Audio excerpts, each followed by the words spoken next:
My name is John Lobell. I teach architecture at Pratt Institute. I blog at johnlobell.com, review movies from a mythological point of view at cinemadiscourse.com, and you can reach me at johnlobell at mac.com.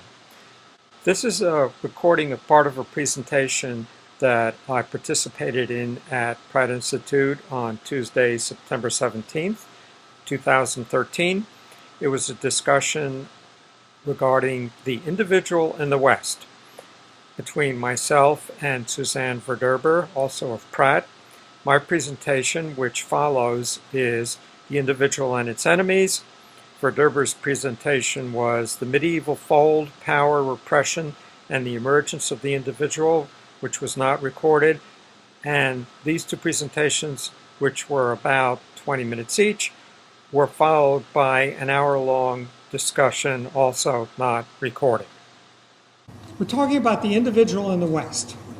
So I'm going to start with the idea of what is an individual, how it's unique to Western culture, and how it's got enemies. So the individual is not universal. It's an invention of the West, and people who are familiar with other cultures can, discuss, agree, disagree. And I'm starting with the premise that a culture begins by laying down its temple form and its epic poem. And the temple form, like the Gothic cathedral for the West, represents the spatial context in which the culture lives, and the epic poem, the moral context. So let's look really briefly, I do a whole course in this, at 5 Eurasian cultures, and start with China.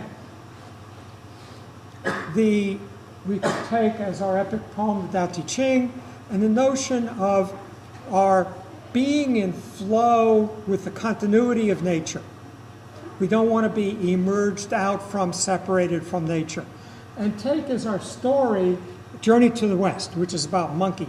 And Monkey is extremely super powerful superhero, but very rambunctious. And Buddha has to put an iron mountain on top of him, put him in a cage, only to be released when China needs him.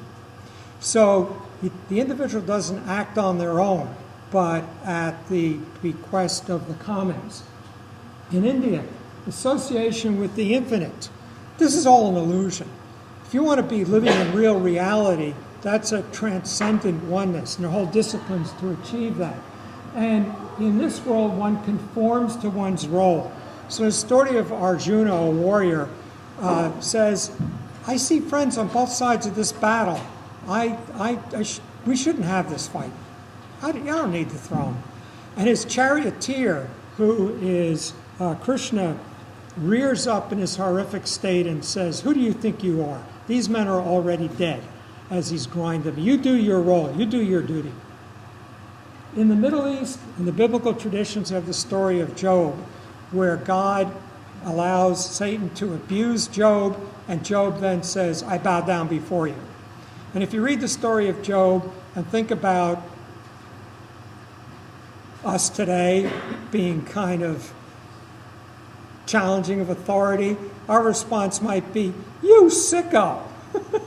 But that's not Job's response.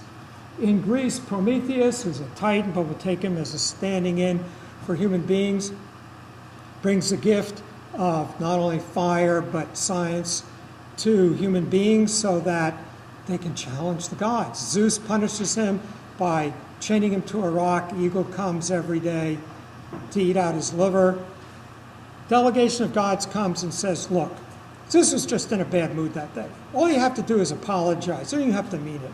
And Prometheus says, you go tell Zeus I spit in his face. It's a defiance that you don't find in any other culture except the West, but subject to fate. Prometheus is resigned to his fate. And in the West, we have a notion of the individual with an inner moral compass, which we see in Percival, and we'll get to that shortly. So in the West, our temple form is a Gothic cathedral. You look at this thing. Why did they build these things? They built them because they manifest in material form their cultural experience of outgoingness. And you stand in the nave of one of these things, and it's right there. The descendants of these people are going to be the people who will circle the globe and go to the moon. You just look at it. A Greek would be nauseous in there. The idea of all that vacuous space is totally foreign to a Greek. But it's the core of Western culture.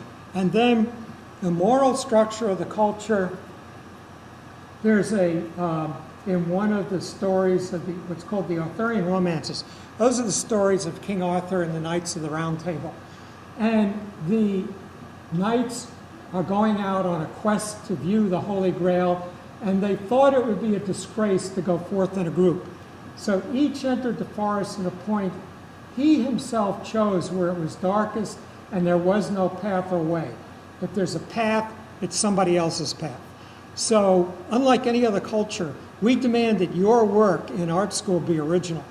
I have a friend who's a Tibetan monk, probably the greatest Tibetan, most famous Tibetan sand painter, and he came out for a jury on a Tibetan cultural center. And I was driving him back. He was very confused. He says, each student does their own project? Here he is, one of the secretary of the Dalai Lama, one of the most important artists in Tibet. But he would never change a sand mandala. There's a formula for that. You don't just wing it on your own. We demand that you do that. And so in Percival and the Fisher King is wounded, and we can go into great detail here, but I got a lot of material to go through. So the wound won't heal, and Percival comes to the castle on a quest. He had always acted spontaneously. He's got a great backstory, which another time. But he suddenly remembers, he's moved to say what ails you, which would have cured the king. But he suddenly realizes a knight's not supposed to speak to a king until spoken to first. And he blew it, because he didn't act spontaneously. But then later, in a relationship with Conduir, our name-evoking guide, he again finds the castle, asks the king what ails you, heals the king, and restores the land.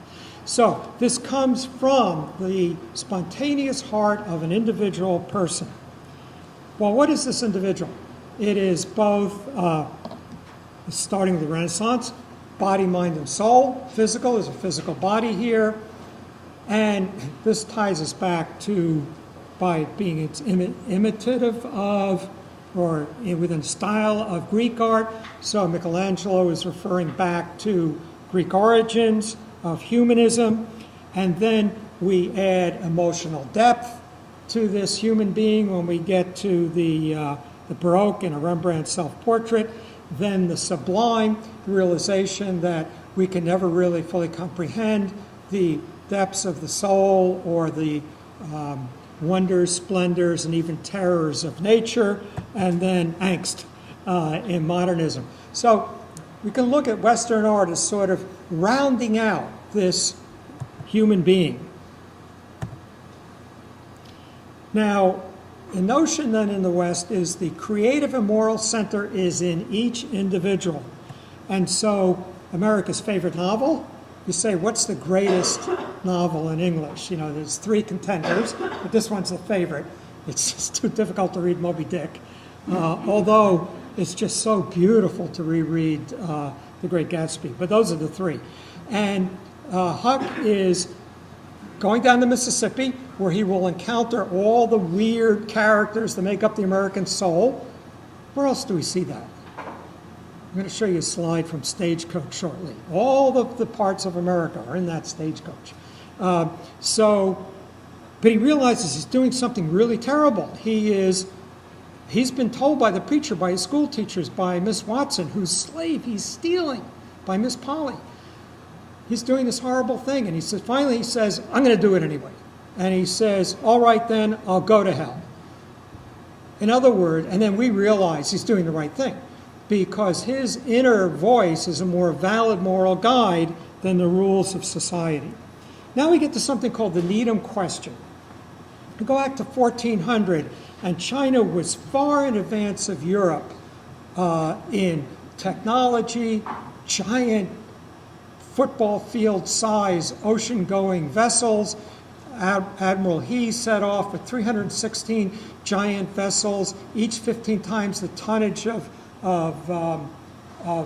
Columbus's vessels, with triple-hulled 9 masts, with farms and farm animals, and then they're all destroyed by the emperor because China doesn't go out. And after 1400, China stagnates, and the West, which was a real backwater in 1400, launches ahead. Why? And a better way to phrase the question is, why is the West different from all other cultures? Because you go to 1400, Rome in 300 AD was far in advance of Europe in 1400 in wealth, technology, etc. But suddenly, in just a few hundred years, we get to where we are today, going to the moon, manipulating individual electrons. I contend it's the emergence of the individual from the group, the notion that this individual should discover and follow their own path, and the ability to do so with less and less restriction. Now, Galileo did get locked up. Pursue their own visions and be rewarded. So that to this day, we know who Leonardo da Vinci is. He was rewarded with this fame. And so we get these artists, writers, scientists, business people, industrialists, and just flat-out visionaries who just imagined in totally new worlds. Okay, so who do we have here? Voltaire. He just created tolerance. This is a totally new idea. Here, Blake, lunatic visionary. This is John Bell. Bell's theorem totally blows apart everything in physics that came before, that the entire universe is immediately and entangled. And this is Lynn Margulis, who totally put to rest Darwin. And it's just a matter of time before the evolutionists admit it. But she shows that evolution is not caused by natural selection, but by massive genomes moving around, being moved around by bacteria. We now know that the weight of the bacteria in your body is equal to the weight of your brain.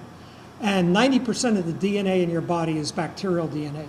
And it's moving stuff all over the place. She had that vision. And it's just like the question of when people will catch up. Despite this, the individual is continually under attack. In the 1930s, the National Education Association stated that in the future, work will be in groups. Education should suppress the individual and promote the group. In the 40s, we had the anti-hero, the individual subject to and crushed by economic forces. In the 50s, we have William White's The Organization Man. He's objecting to it, but pointing out how we're being forced into these organizations. The novelistic version of that was The Man in the Gray Flannel Suit, which ran a parallel to it, that the collective is more important than the individual. In the 60s, it was McNamara's systems thinking, which screwed up just about every field. Engineering, you go through, just about every field was screwed up by systems thinking, and in particular Ford and the Pentagon. McNamara being the big proponent of this, and his Wonder Kids, the Whiz Kids, that he brought from Ford to the Pentagon. In the 70s, the postmodernist attack on the self. In the 80s, there were a series of interviews of Joseph Campbell by Bill Moyers on public television, one of the most watched things in history. And Campbell let out this phrase, follow your bliss. Now, every single graduation speaker at every single graduation, every year says that. But somehow the culture went nuts with all the right-wingers saying, everybody will take drugs and drop out. And the left-wingers saying, everybody will become a banker and get rich. And neither trusting the individual to make their own choices. And the pseudo-intellectual Mortimer Adler was so incensed by this, he wrote an entire book attacking this idea. In the 90s, we get communitarianism. We are the consequences of layers of relationships, and therefore should be subject to those layers of relationships. And today, keep hearing these phrases in education. level the playing field and eliminate the achievement gap. In other words, bring down the top as well as bringing up the bottom. How about letting the top soar ahead and helping the bottom do the best they can? Oh no, we got to level the playing field and eliminate the achievement gap. And then some recent books, Justice, Sandrell, big deal. He gets 1,000 students a year at Harvard. It was a PBS series. The commons should control not only what we produce, which we already accept, it's called taxes, but our creativity. Outliers by Gladwell. Circumstances affect achievement, not individuals realizing their visions. And then the genius in all of us, which means nobody's a genius. We have entrepreneurs emerging today. There's a whole new field of entrepreneurs. Elon Musk is a member of the PayPal mafia. These are people who pocketed a couple $100 million when they sold PayPal, the founders. So he says, we can't keep running these gasoline cars. So he creates Tesla. NASA's dropped the ball on going to space. So he creates SpaceX, which launches for 1/10 the cost that NASA does. He says, we're going to get serious about solar energy. So he creates Solar City, the largest solar energy company. And now he says, this high-speed rail thing, nobody's got it right. So he's launching Hyperloop. Yet, despite this exploding all around us, contemporary economic theory from Keynesian to Austrian either sees the entrepreneur as not important or fading away or actually seeks its elimination. And then book after book comes out about how technology naturally evolves. It'll just happen. And then there's no consciousness, there's no self. There's just the firing of neurons. We see in Ray Kurzweil's How to Create a Mind and Daniel Dennett, Consciousness Explained. And in the midst of all this, Susan Cain, in her Quiet, The Power of Introverts, decries this new group thing. She says, that claims all creativity comes from this curiously gregarious place. The idea of you going in a corner and be alone and think, oh no, you got to be in a group. Yet despite this, in intellectual circles, attack on the individual, it just thrives in popular culture. So here's one of my favorite essays. There's this line in the great mystery writer Raymond Chandler. He and Dashiell Hammett were the great 40s mystery writers. Down these mean streets a man must go, who is not himself mean, who is neither tarnished nor afraid. So you got to read that essay. It's in The Simple Art of Murder.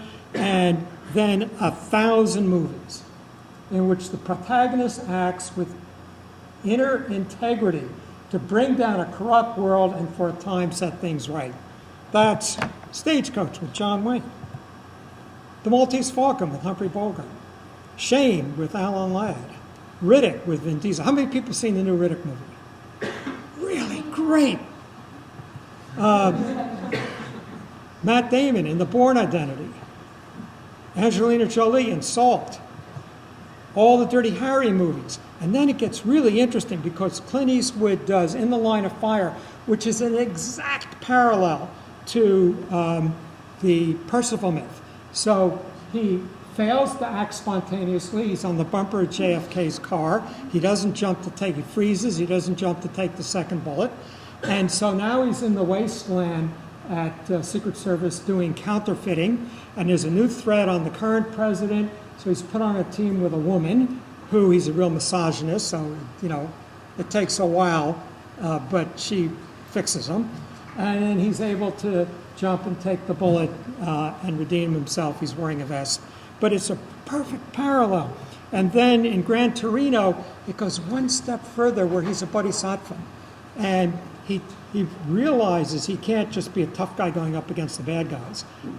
He does something really clever that just changes everything, which involves sacrificing himself. And then the Hmong boy inherits his car, Gran Torino, the last one to come off the production line, and life will go forward.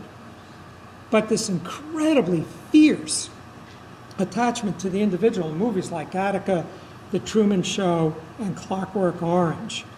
And then the notion of, through all this, making a better self. So Groundhog Day, which has been just working its way up higher and higher on everybody's best movies of all time list, and Stanley Fisher's only movie after 1958 on his greatest movies list. But Bill Murray is a weatherman who's a jerk. He gets stuck in a day that repeats over and over, and he finally, after going through every other possibility, says, why don't I use this just to become a better person and do the right thing? And in the end, he gets the girl. Everybody's happy. And then it's really, did anybody see this one? This is really great. I kept seeing the poster coming out of the subway station. This is a zombie movie. He's still dead, but he's getting warmer, and he's working on becoming a better person. So it's kind of a Romeo and Juliet with a happy ending. It's a really terrific movie. You can download it pirated now. So, Warm Bodies. It's really cute, and it's interesting how zombie movies are being used to how do we relate to the other. And so you have this. Anybody seen that French series? The zombies come back. The people have been dead for a long time. They look totally normal, and they're struggling to refit back into their lives. It's a really interesting French television series. So what will be the new individual? And of course, you never know. I mean, there's this great phrase by Joseph Campbell, what will be the new mythology? And he says, we cannot know. It comes from the same realm as tonight's dreams will come. But something's happening, which is the long-form television drama. And releasing an incredible art form. So I have a website called cinemadiscourse.com, and our argument was movies are the art form of our time. Well, they're over. Movies have been getting really bad. But something new has come along, which is these long-form television dramas. And so there's a book about them, Difficult Men. I cannot recommend it too strongly. It is just an incredible book about the dramas, the ideas behind them. The people who create them are called showrunners. And speaking of individuality, what happened is they got the power. So that in making a movie, a director makes a movie, and then all the people, all the finance guys sticks their fingers into it until they've totally ruined it. And what these showrunners are able to do is nobody touches their work. Now, they work with big teams of writers. So it's a very collaborative, creative venture, but they have total control. So Tony Soprano, and it's a long argument, but I'll put that up with Shakespeare anytime, in terms of family, individual, clan, just all the dramatic tensions. I think it's fully the equal of Shakespeare. Tony says, every day's a gift. It's just, does it have to be a pair of socks? And Walter White, who does not know who this is? Everybody knows. You clearly don't know who you're talking to. I mean, this has gotten to a level of violence. I don't watch it anymore. I get reports from my wife who eats this stuff up. So next week's the last one. So we'll see whether he lives. And then The Wire. The game done changed. Game's the same, just got more fierce. And then finally Don Draper and Mad Men. What you call love is invented by guys like me to sell nylons.